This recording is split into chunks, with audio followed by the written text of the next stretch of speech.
what do you say to people who think that this is a wildly expensive contract for his services in Detroit, Tom?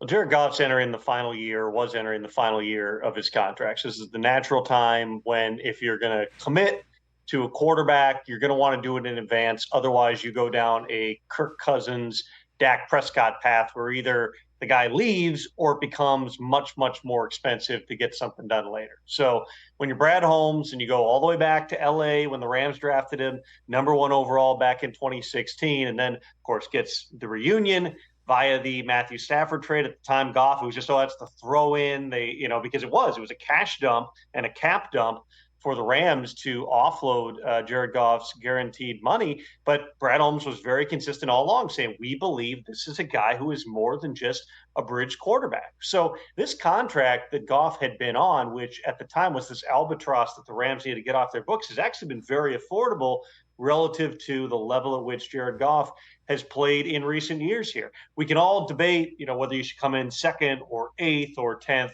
The bottom line is every top quarterback contract now, Rich, is going to get done at $50 million plus. It is a huge number to swallow. But as we saw with Cousins this past year, even if there's only one team that's really bidding for your services against your existing team, that team might be desperate enough to go someplace that the other team wasn't willing to go. So the Lions had 3 priorities in the offseason: get Sewell done, get Amon-Ra St. Brown done, get Jared Goff done. They have checked off all those boxes and now turn their attention back to trying to get over the hump and get to a Super Bowl in 2024. So what percentage of the salary cap is a market value quarterback going to take up? What's the numbers? What's the math here, Tom? It's a shade over 20% right now on a $243 million cap, which, to put that in perspective, so you go back just 9 years ago, 2015, Aaron Rodgers was in the third year of a 3-year reign as the highest paid player in the NFL at $22 million per year. The cap at that point was about $100 million less. So you were talking about a little over 15% of the salary cap. So, why are we now at 20%, which in percentage terms doesn't sound like a lot, but when you're talking about a percentage of a close to $250 million cap, that's a huge chunk. Part of it's, remember, we had that COVID dip, not in 2020, but in 2021 when they had to, in essence, the players had to pay back this low interest loan that the owners had given them to get full checks in 2020. So you had a blip. This is the first year that the cap is kind of getting back to the trajectory that we think it's going to be on. That's one more reason that the forward-thinking teams have been willing to say, you know what, let's pay this number now, because the next group, from Jordan Love to Tua to Trevor Lawrence to whenever the next guys are coming up again, they're all going to want to outshoot this year. This contract could end up looking a lot better, kind of like the Deshaun Watson contract that everyone said, for a variety of reasons, of course. $46 million per year, fully guaranteed for 5 years. It's a huge, huge contract. He's barely in the top 10 at this point. So, yes, it is a sizable chunk of the salary cap. You put more on the quarterbacks back when he becomes one of your highest paid players. Jared Goff certainly fits in that category now for the Lions. We'll see the final accounting of this, Rich, because there's an option year in 2028. The actual average is going to be lower, but it's still going to be in that $50 million per year range. The only question now is who becomes the first $60 million per year quarterback. And I can think of a handful of guys right now who might be thinking about that as a pretty good target number. All right. Answer the question, Tom. Who is going to be the first $60 million quarterback in the NFL?